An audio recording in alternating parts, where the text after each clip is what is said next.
All right. Welcome.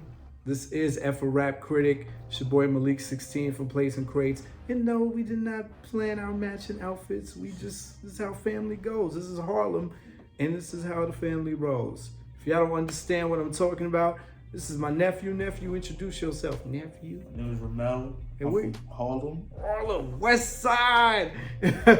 And if y'all watch video one, y'all know we just went over category one of this classic album by J.Cole. What's the name of it? 2014 Forest Hill Drive. Yep. And we are going to go right into category two of our album review, and that is the rap performance on this album. Now, the first dimension we're going to be looking at is personality and charisma. How much of that was shown on this album? What you think, Ramel? How much personality does J. Cole give us on this album? A lot, he expresses himself. He also does crack a joke here and there. I can't remember the song it was, but he did say something when white people come up on the stage, I gotta crack a smile. I'm just playing. Yeah, there's a lot of I'm just playing lines. He does that very often. And I mentioned in video one that J. Cole brings a passion to his songs. Even when he's bragging, he speaks with the same kind of heartfelt, gut-wrenching passion that he speaks about life lessons. If you hear him talking about how he grew up, kind of the same way he talks about his struggle to make his name in this industry. And then he'll switch it and say something really effortless. So you're getting this mix of like arrogance and humility all throughout the album. And I think that's always been the line that J. Cole totes. He'll say something really arrogant, but you'll feel him because right before that, he'll explain to you what he went through to get to that point.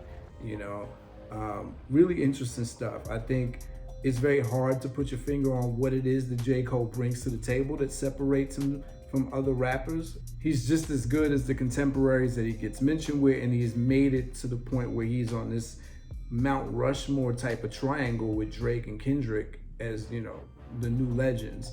And that's not by accident. That's not for no reason. His personality, I think he's done a great job of coming from this everyman place, but also being the wise youngin'. As he said on Middle Child, he's smack in the middle of being, Lil Bro and Big Bro at once. And I think J. Cole has kind of always carried that with him. And this album cements it. It's really clear on this album that he is wise, but still young enough to, talk smack.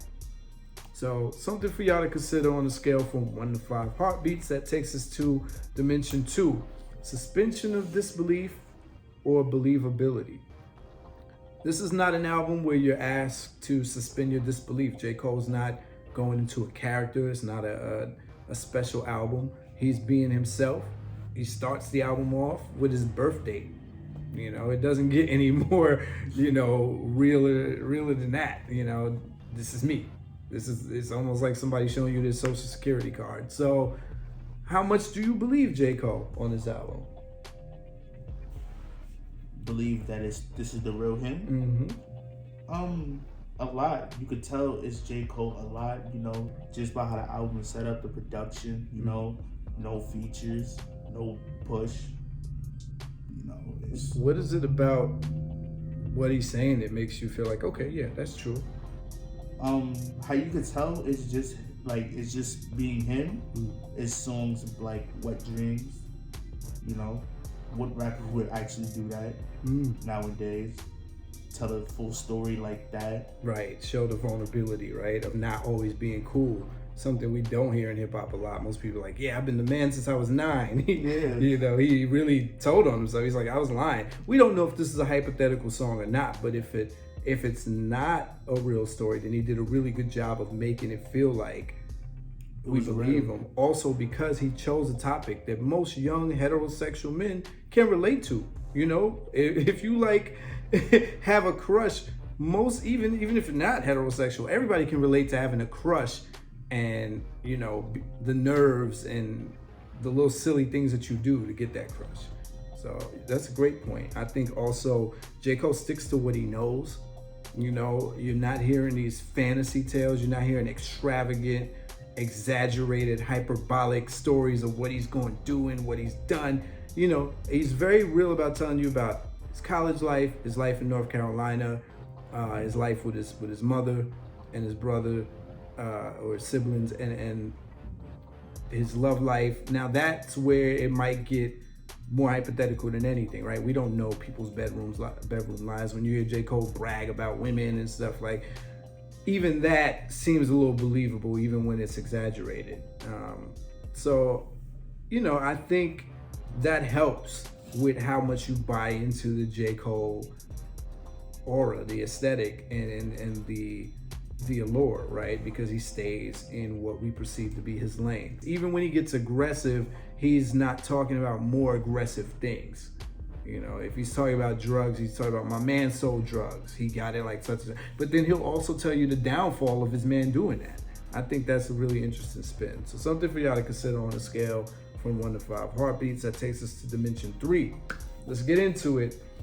Delivery and the use of voice. We were just talking about this. It seems that there may be some Kanye influence. There's some flows that Cole used on the album with the exaggeration, and when he exaggerates words, he gets into that raspy emphasis on certain words, which I think is a derivative straight from the Kanye school of rapping. But he does tend to do that thing where he puts a raspy emphasis on a word. He might stretch a word out. Seems very, very Kanye influenced. Sometimes it works, sometimes it doesn't.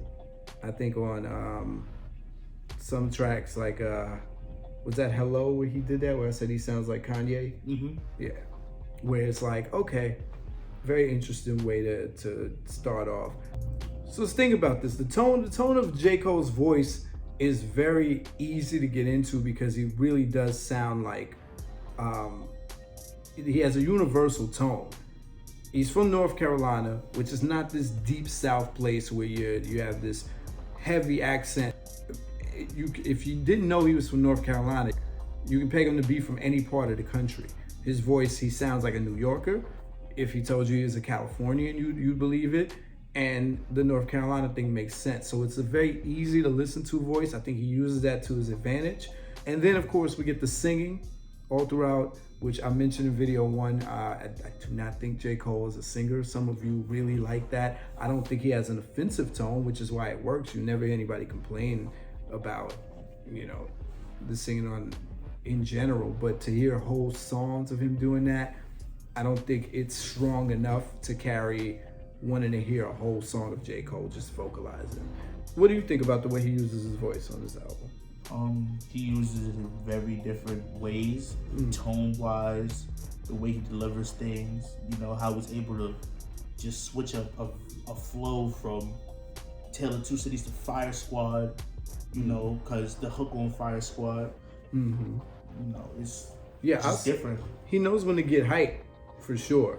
A lot of people, I think a lot of detractors think J. Cole is boring, or he doesn't have enough hype songs. I think this album kind of disproves some of the haters, because No Role Models has become an anthem. People play that in stadiums, and that's really, I think he just did the NBA All-Star game a couple years back, and he did a medley of his songs, and that was one of the songs that people really, really stood up for and started putting their hands up and down for. So I think there's a nice balance of hype and soft. And you mentioned timing. Timing is what has made him one of the rap greats, because he can go in and out of pocket, catch it right back. I think on Apparently, that last verse where he raps is a great showcasing of him showing off with no effort.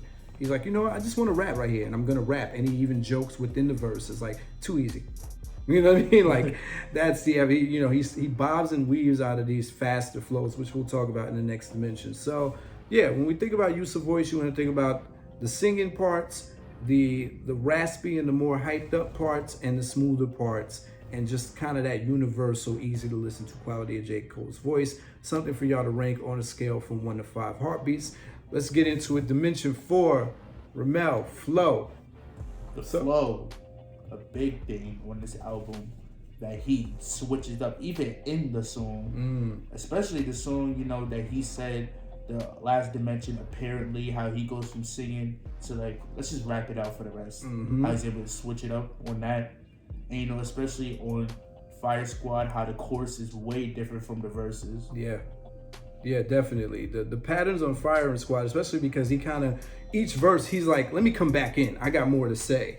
Just when you think, the song's twiddling down, he'll go. And I do think, we'll talk about this in the next dimension, that he makes jokes within his verses, very much a show off space. You can only be at a certain level of rapping to make, little inside jokes that you laugh at yourself in the middle of your verse, And again, there's a mastery here of J. Cole, bobbing and weaving, deciding when to accelerate and when to bring it back. J. Cole come with a very open sentence and then go with multi-syllables stacked. We used to call these compound rhymes where, zigzag flow. He'll go here, here, here, here, and it always lands in pocket. And what was that one song you said where he's like, oh, he's rapping like a little bit like Tupac? Oh yeah, there was one song where he was doing like the exaggerated, extended, pull on the words like Tupac. You get different flows on this album for sure. And I think that speaks to what Ramel said about having more aggressive songs and softer songs. What I do like is that he doesn't slack just because the songs are softer. On January 28th, on 03 Adolescence, even on Wet Dreams, he's still packing the bars with syllables. He's not leaving it super open. He's not giving you A, B, simple. Like, he's still going in. It's just now, with the more aggressive songs, he's adding tone and all these other inflections to really drive the point home. But when he wants to spit, he spits fast. You're getting about 3 different flows in one verse for 3 different verses, sometimes 2 different verses depending on the song.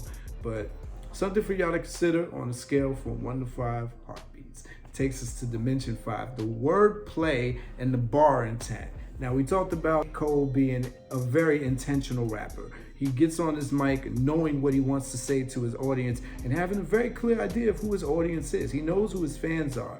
He knows he's speaking to, a lot of people who went to college, for sure. I think a lot of J. Cole's crowd are people who've gone to college. He's speaking to people who are clever enough to keep up and pick up on his lines, and you're getting wordplay. You're getting a lot of simile and metaphor. You're getting alliteration. And of course, as we talk about in flow with him packing syllables, he also does a lot of internal rhymes. He's rhyming, a word with a word with a word before he gets to the landing word. You're definitely getting that. Especially in Fire and Squad, at that towards the end where he's like, meets the new Bruce Lee, meets the 02 Lil Wayne, and the white tee meets the new KD, ain't nobody can shoot like me. Right. That was great wordplay. Great wordplay, great imagery that he's going in with that, and all falling into the same rhyme scheme. So this is what we mean when we talk about someone who has mastered their craft. Being able to do that is not easy. Having your lines fall into a flow and each line makes sense but be clever too.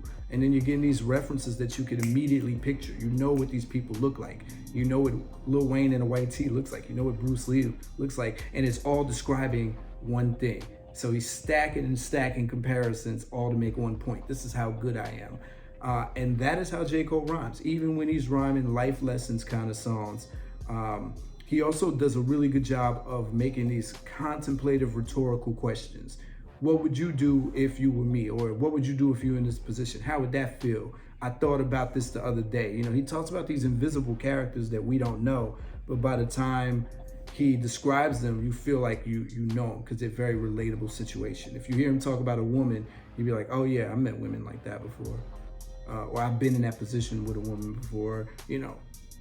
Not everyone can do that. So a lot of taking you into the scenario with his wordplay, but the bar intent is on a very high level. Everything he says, he's very aware of it and it shines through. That's part of the personality. Again, into January 28th, where he starts naming all these rappers, right? He starts naming the legends first. You can be LL, you can be Big Daddy Kane.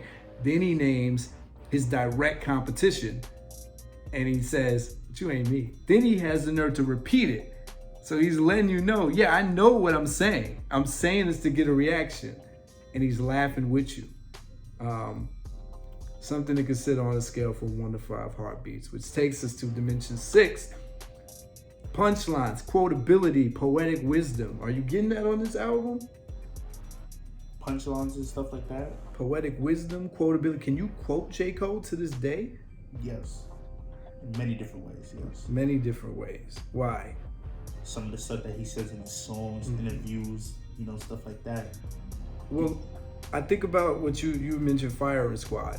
I mentioned in the last video him saying things that weren't being said. Firing Squad turned into a kind of controversial. I think a lot of websites might have hyped it up because he spoke out on something that at the time was a hot button topic because Macklemore had just won the Grammys, I think right after this came out, or if not before. And I don't know if this was before Macklemore won the Grammy or not, but he goes and says the whole thing about white rappers and lumps them all together with Elvis. Makes a joke about Iggy Azalea, who has been like a rap punching bag for a long time, but a lot of times she's done it herself with the comments she's made and the persona that she's wanted to put out there.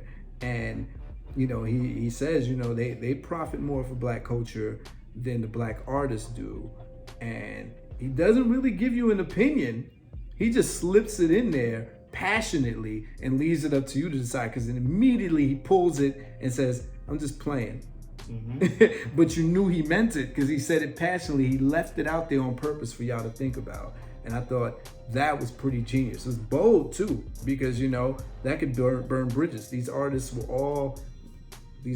were all popular at the time. Eminem is a legend. Macklemore was really big at that time. Iggy was even big at that time. So, this is J. Cole. This is part of that whole ethos of saying, I don't care. What do I have to lose? I'm going to be honest, whatever it costs me.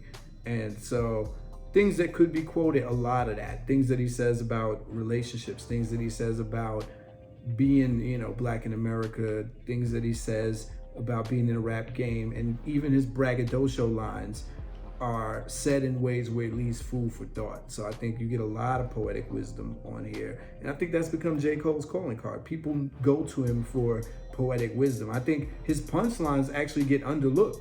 People forget that he does have plenty of punchlines. And they're all throughout, and you'll hear them on the braggadocio songs. JOMD, Firing Squad, you're getting a lot of punchlines. Quick with it. And he makes it very obvious for you because he laughs at his own punchlines when he delivers them. He'll go, ha, or he'll slip in those just plain, which is what we talked about. Being able to joke and laugh at your own lines as you deliver them. That is a high level skill there.